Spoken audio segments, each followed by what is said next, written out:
Hi, morning, how are you? So I thought I'd do a quick video because I'm absolutely raging. I literally piled out of bed because I couldn't sleep about that Education Select Committee meeting yesterday where Miriam Cates brilliantly put our new Secretary of State and her team under some pressure and questioning, and it was frankly infuriating, a complete embarrassment, and we are in massive trouble. So I want to go through all the points that came up and really, capture it for you.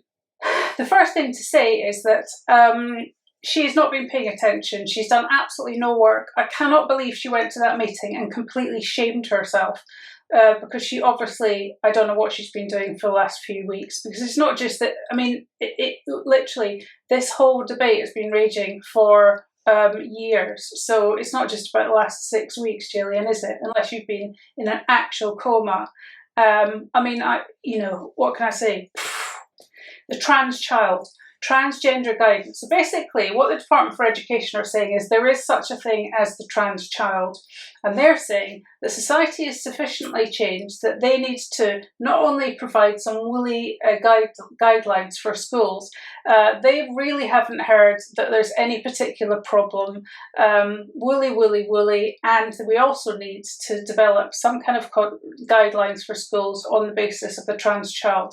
So basically, let's unwrap that for you, Gillian and Susan, because clearly you've not been paying attention. So here we have Susan Ackland-Hood, who's the Permanent Secretary in the Department for Education, and we've got the Secretary of State, Gillian Keegan. We've got a load of young ones behind them. They're obviously all their office staff who look like they're about the same age as my kids, really, straight out of university.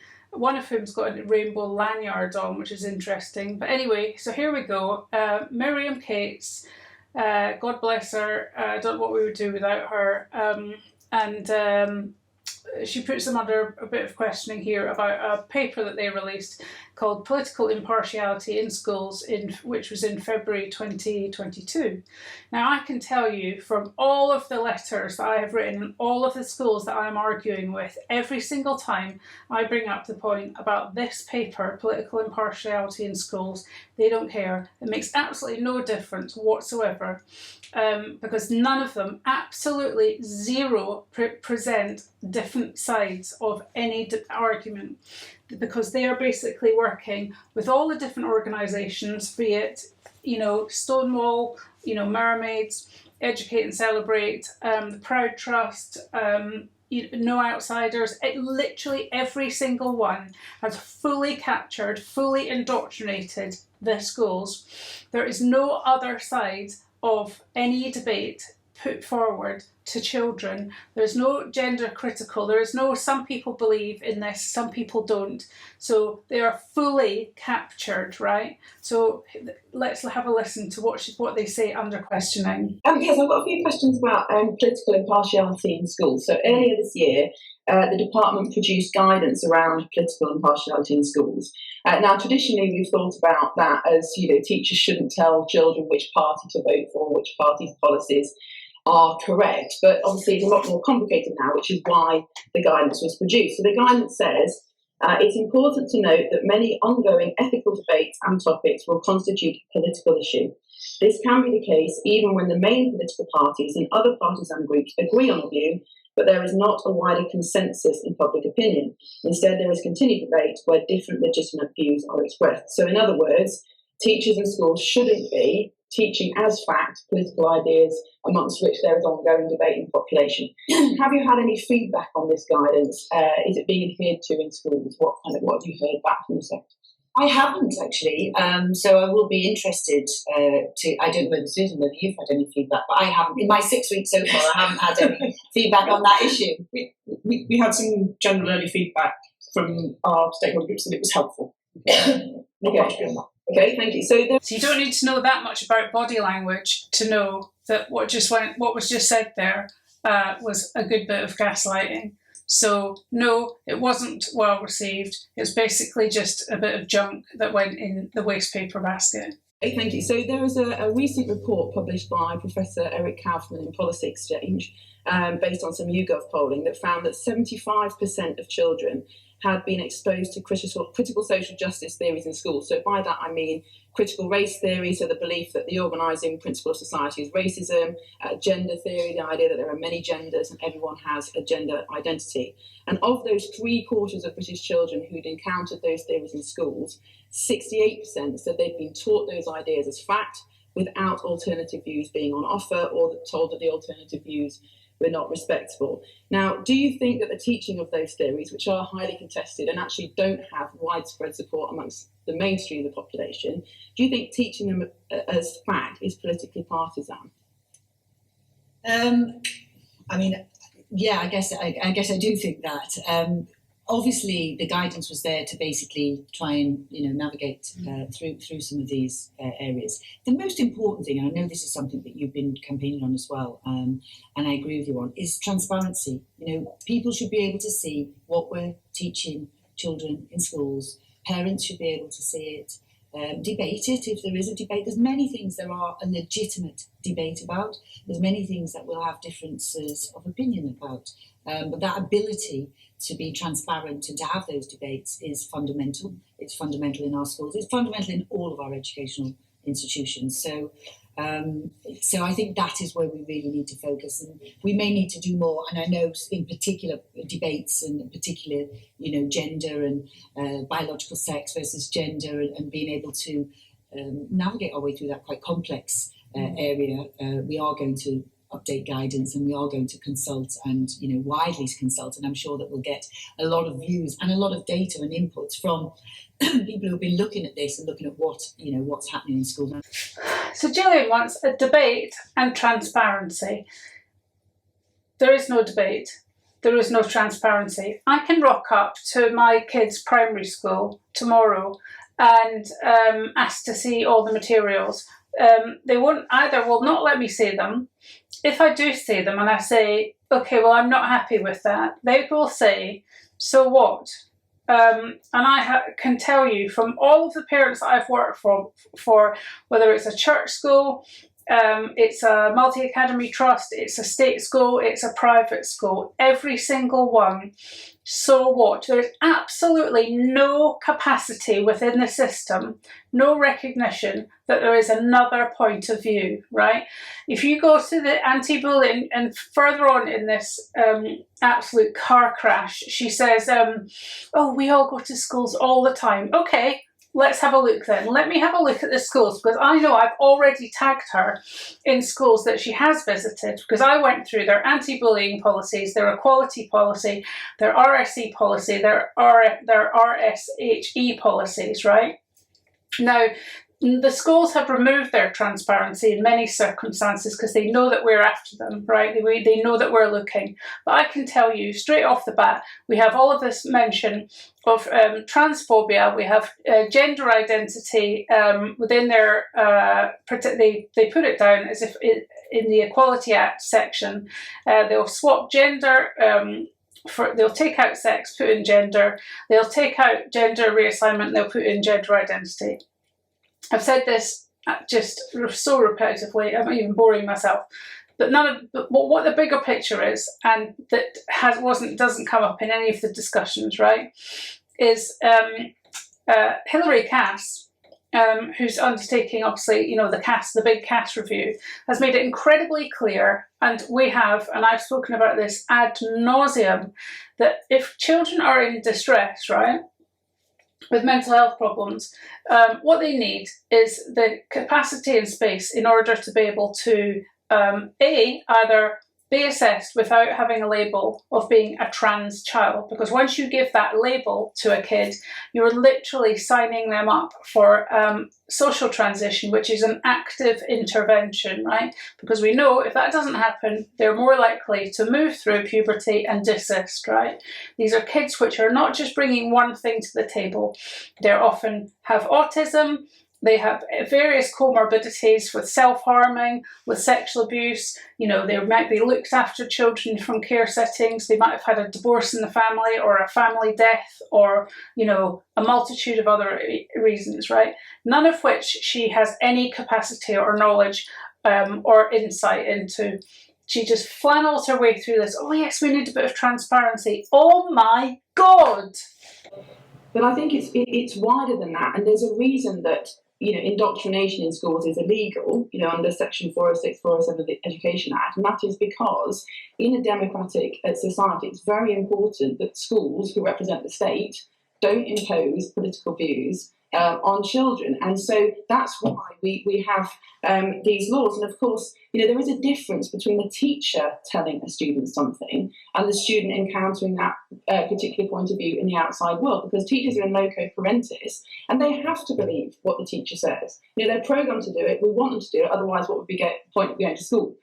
So what teachers say has particular weight, and I think, you know, these findings show that unfortunately a huge proportion of our children are being taught as fact theories that the wider population don't adhere to. So what is the department's plan to deal with that? What are the consequences for schools for pushing forward some of these pretty radical extreme views as fact?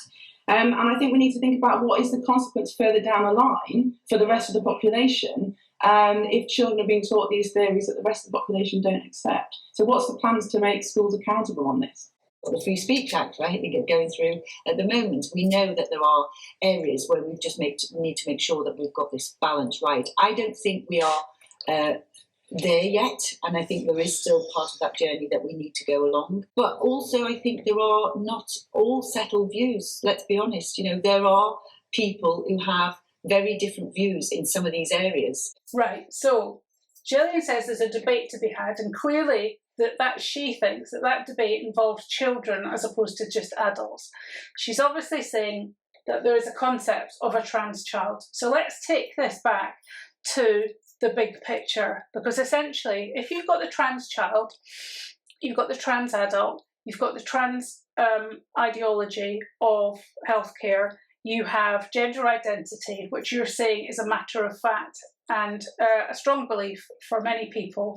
And even though the Department for Education says that children should be taught a fact-based curriculum, which is age appropriate, however, let's step back and let's throw in a little bit of John Money and remember where gender identity came from in the first place. The fact that it isn't fact-based, and the fact that for some reason people seem to think that we should impose this upon children because some people believe that they have special magical thinking, special identities and pronouns. Now, what is happening in schools, Gillian and Susan, is that children are being actively punished, right? Now, they're being punished for not doing pronouns, because remember, this is completely different from sexuality. No one else has to get involved in other people's sexuality because that's their own business. But in order for you to pretend that you are something else, I have to get involved in that fantasy and I have to affirm that in order to make it happen, okay? Because it's a whole different kettle of fish. So if I decide to strip my body and take patches of skin and attach them to the side of my head and a big bit on the top of my forehead and call myself an elephant, I expect you to affirm me as an elephant because I am basically assuming the identity of an elephant. I believe I'm an elephant, and you will grossly offend me and commit absolute murderous rage and harassment on my persons, and I'll probably report you for a hate crime. Now, you might think I've completely lost my mind, but adults and children have got themselves into serious, serious trouble for not affirming these fantasies, okay? So you need to take very, very decisive action about this. The other thing that's happening very recently, and I'm going to go and have a little look on Reddit, see if I can find the source of this, but I'm having all these parents come forward saying not only are their children being secretly trans and socially transitioned by the school, despite their absolute expressed wish that this is not happening, right? I mean, I've been having these parents come for absolutely ages, and it's absolutely heartbreaking. All these teenage girls, basically, because they're being indoctrinated by your schools that you're going to do nothing about, because you think it's all very nice and society's having this lovely little debate about it all, right? These are children being harmed. These are families who are absolutely distressed and distraught, right? Because their children are basically absolutely consumed by this nonsense. So now what's happening is that the schools are getting involved with these kids, and they're now doing unenrolled deed poll name changes. So despite the fact that the parents have said, I want you to continue using my child's birth name because, you know, I have parental responsibility until they're 18, the schools are working collaboratively with the child, and yeah, the kids have basically found this online, and they're doing these name changes accordingly. And essentially the teachers are shimmying it along, calling these girls by boys' names, allowing them to lead these double lives, despite the fact the parents don't want this to be the case. They're involved in absolute wars. There is no, this whole like little, oh, it's all very lovely, and oh, we'll just have this, oh, well, it's all very unsettled debate and everything. No, Gillian, it is a war, and the parents are losing it. Children are in the middle, safeguarding, you know, the whole concept of safeguarding out the window, right? There is no adults in the room here. We're basically being held hostage by schools not working in partnership with parents anymore, okay? Children who are being harmed and put on medical pathways for life probably, right, are being actively socially transitioned by schools, being clapped along by all of these different organisations that you have allowed in, all of these lobby groups, okay? So she goes on to say, oh, well, it's all a bit frightening. We're all a bit scared to go on Twitter. This woman, I'm sorry, Secretary of State, you're having an absolute laugh. We are in big trouble, people. Because, you know, the wider population settled views, you know, they're not always that wide, and they're not always settled. You know, there is a debate to be had. You know, it is important that we can have these debates. We can have these debates very openly. This is exactly my point. Yeah. These aren't settled, they're contested, they're completely legitimate discussions for adults to have. But where a teacher or a school puts forward, promotes one political idea to the exclusion of all others, is that not indoctrination? Well,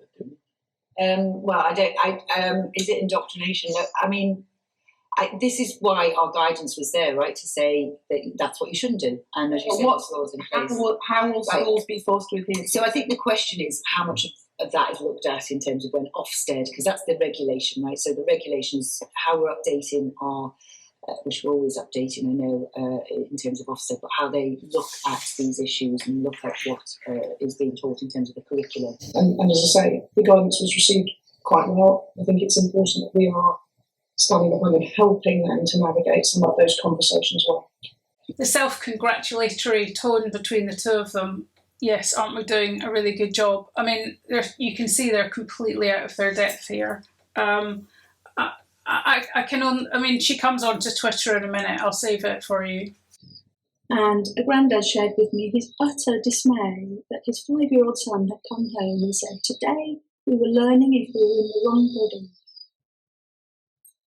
And just to really add to that, he said, I wouldn't dare raise this as a concern because otherwise I would be deemed to be transphobic.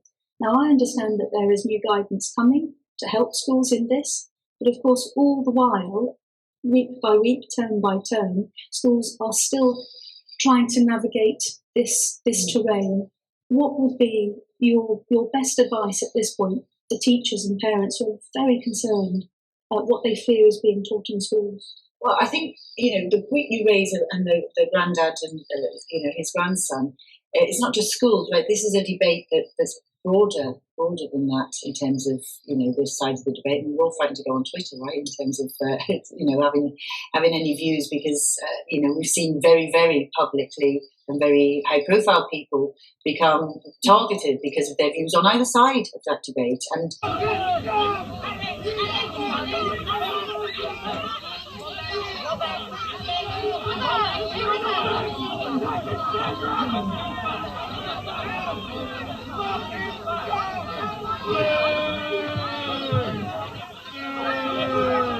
the most important thing is that we retain the ability to have a sensible debate.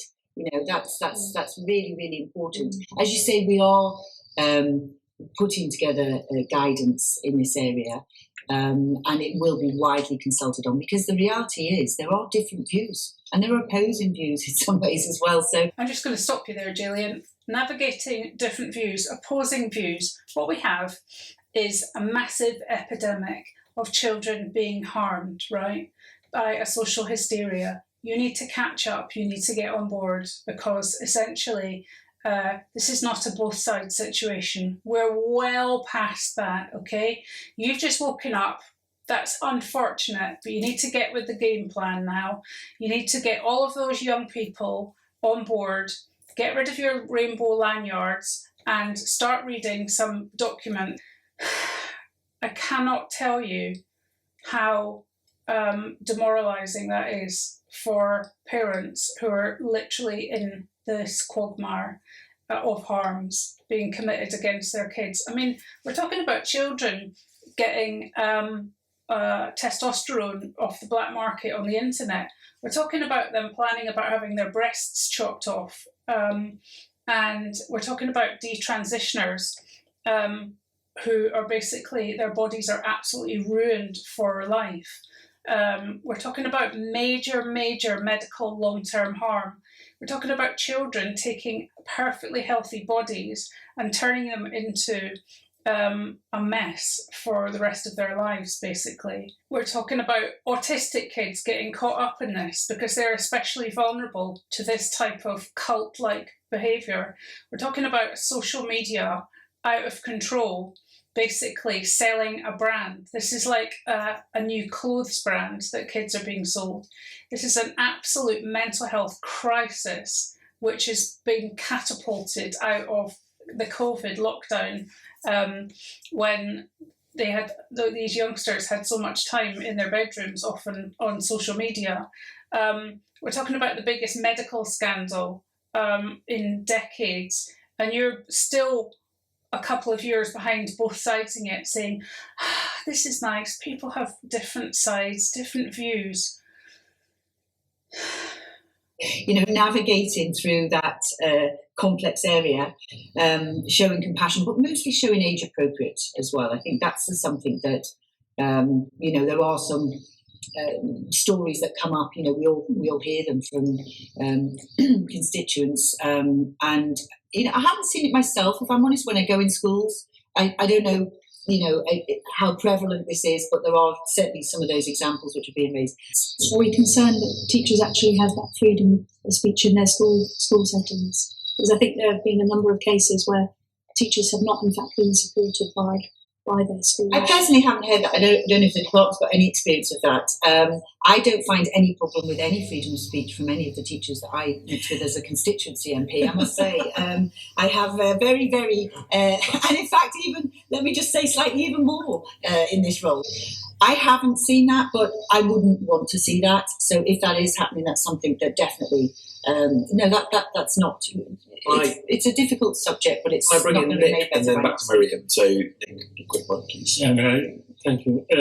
I find it extremely concerning when you hear stories that Caroline just brought in there. I think there's the old saying, "Give me the child by the age of 7, and I'll give you the adult." And I think if we're dropping seeds of doubt into 7 years, into young people, that's extremely dangerous. I think the debate that we talk about, that should be debates between adults. It shouldn't be reflected in school. I think there's books written by activists that are finding their way in school, which they shouldn't be. I don't think parents realise that they have the ability to ask what's being taught. So that transparency piece needs, we need to educate our parents that they have got a right to ask, but not only that they've got a right to ask what their child's been taught at school, they've actually got a right to kick back against what they are being taught at school also. So they need to know, A, that they can ask what's being taught, and B, we need to know where they can actually go if they don't get any help from the school, or if they don't get the results that they want in school. And sure, I will just finally on that, if books are making their ways into these schools, what part can your role take in stopping that from happening, or agreeing which books can actually make their way into school? Well, I mean, parents, it's very important that parents should know what their children are being taught in school. So there's absolutely no doubt, particularly more so when the topic is sensitive.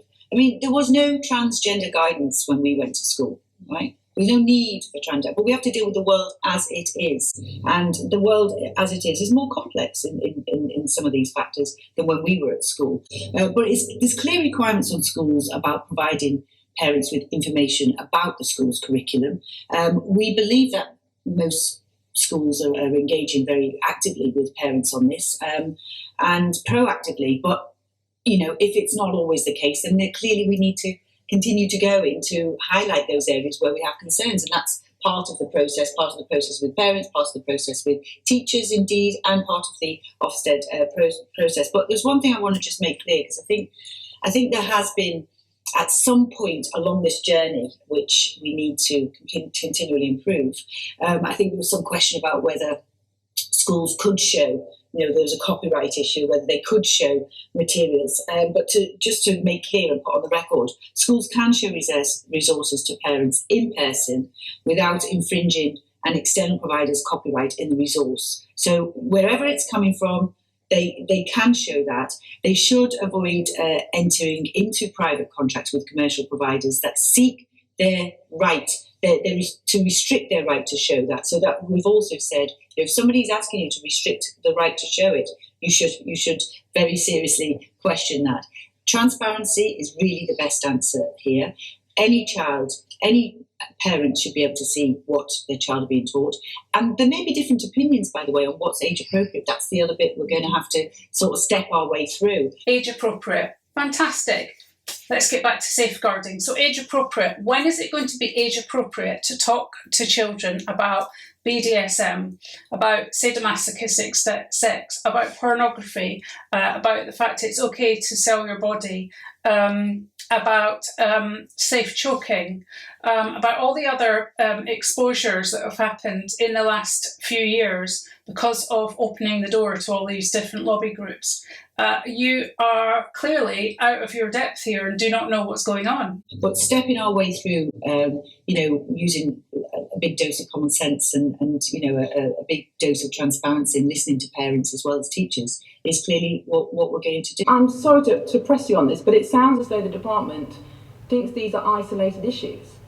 But the polling, the statistics that this research is based on, if you add the percentages together, around half of British children are reporting being taught these contested, divisive political theories as fact, with no alternative viewpoint presented, or being told that the alternative views are not respectable. And these are very destructive ideas that are really attacking liberalism, the foundation of our democracy. And the whole point of not being allowed to indoctrinate children in schools is one of the foundations of our democracy. So, I think this is a much more widespread problem than the department thinks.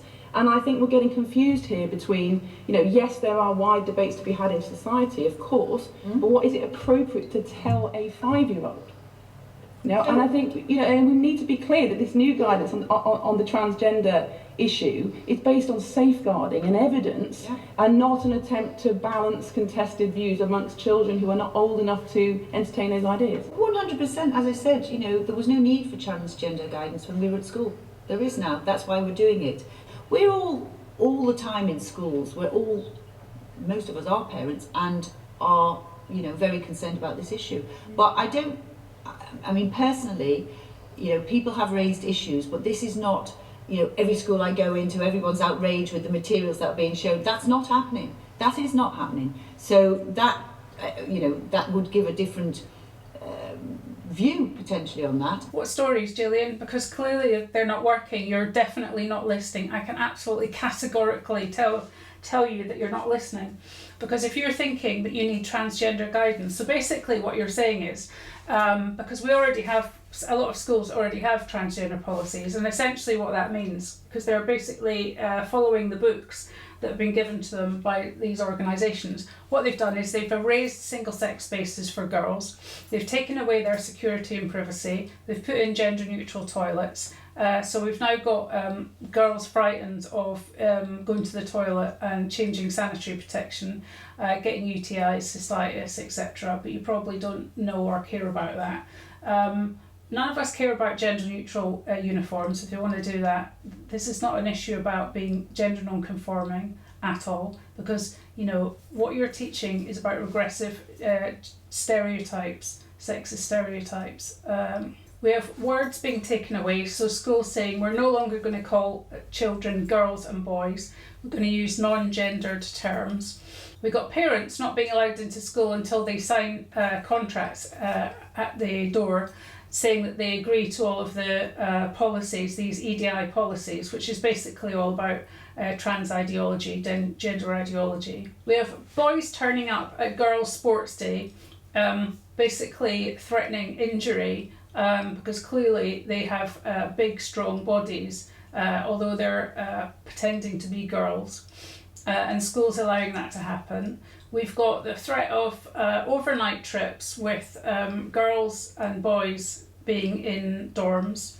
We've got policies being absolutely overridden because of these lobby groups. We've got people like social media YouTubers, and I have one specifically in mind, who basically advertises the fact she literally bowled into the school and said, my child is trans, anyone who doesn't affirm them is literally going to get it in the neck. So everyone, the whole school is forced to play along with this game, and of course it's all backed up by all of your policies. Thank you for confirming that this new guidance will have a safeguarding first approach. Can we have your best estimate as to when this guidance will be published? Question number one. And secondly, perhaps one to take away, have you considered the potential consequences of Scotland's proposed Gender Recognition Act going through the Scottish Parliament for English schools? I mean, obviously they have, it's a devolved issue and they have a different approach. And in fact, there's many differences in curriculum and many other things between our It's more if we've got families going backwards and forwards, if we've got people relocating and we've got a different system in Scotland, it's something which will have to be considered across departments actually. Yeah, I think that's probably broader than just this issue in terms of people. The systems are different. The education system is different. University systems are different. You know, there's many different systems. In terms of the guidance, I don't know if there's an absolute date, but I know we will be holding a full public consultation on the draft guidance prior to its publication in 2023. I don't know if you've got any more idea of when. Yeah, so we expect to bring out the draft for consultation early in 2023, but we think this is one of those things where it's really important that we consult broadly on the draft before we fix on the final guidance. Very helpful, but can you, what's the latest that you expect this to be published, just so that we know? This is such an important issue. We do need to, this guidance is clearly critical and needed, so just be very useful to know when that is, the latest date that you would be publishing. The draft guidance. The draft guidance. So I'm going to look at the Secretary of State because we've been doing lots of work on this in the department. I'm acutely conscious that we've got a new set of ministers, that this is a really important issue that everybody wants to look at very carefully. And so, left to myself, I would preserve my ministers a little bit of space to make sure they had time to really look at it and think about it. Yeah, and I think If the Secretary of State wants to... I think that's fair because I haven't seen any of the information yet. And obviously we're asking Minister Gibb is obviously very, very keen to put his slide all over this as well. So maybe we can write to the committee when we've got a little bit more, we've got down this road a little bit further. Obviously we've been in place for 6 weeks now, but we completely understand, or I completely understand the issue, the urgency, the sensitivity, the concern from parents, and the concern that some teachers have also raised. We do understand that, which is why obviously we know it's urgent to try and do it. The debate, I suspect, will also be a continual debate as well. These things are debates for a reason. One point on clarification, if I may, very quickly. Very quickly, on please. the guidance. That guidance presumably is around how schools best support those pupils experiencing gender disorder. Does it also reflect on the curriculum and that kind of body of knowledge and how that might be delivered in this sphere through RSE, or is that a separate and distinct study? To be honest, I mean, as I said, I haven't looked at any of it. Minister Gibb probably has missed an intervening period. I don't know if you've got any answer to that, but in terms of describing then what's in the guidance or whatever, was probably not the right thing to do right now. But clearly, we need to make sure that the guidance does what it says on the tin. So that's it. Some point next year, you're going to get some kind of schools guidance, which is going to be, I can't even think what kind of level of homeopathy it's going to be in terms of RSE content, because clearly neither of that crew or any of those people behind them have any idea what's going on and don't want to. They are utterly captured by the TRA mob. My understanding is it's queer this and that all over their show. There is no trans child, so that's a huge worry. Whatever negotiations have taken place so far have been a complete waste of time, because we were getting nowhere. So unless people basically start absolutely hopping up and down and writing massively to this woman via your MP. So if I was you, I would take to the pen tomorrow, write to your MP, ask them to communicate with the Secretary of State, Gillian Keegan, ask her what the hell she's doing, why she doesn't know what's what, tell them what your concerns are, tell them about your child, tell them, because basically she thinks it's all okay and that no one cares. You heard her speech, you can find the whole thing online.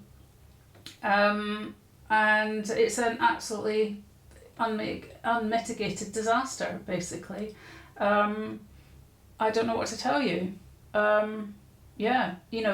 Rishi Sunak said he was going to sort this out. He gave us literally the worst person possible. I thought Penny was going to be bad, and then now we've got this one. So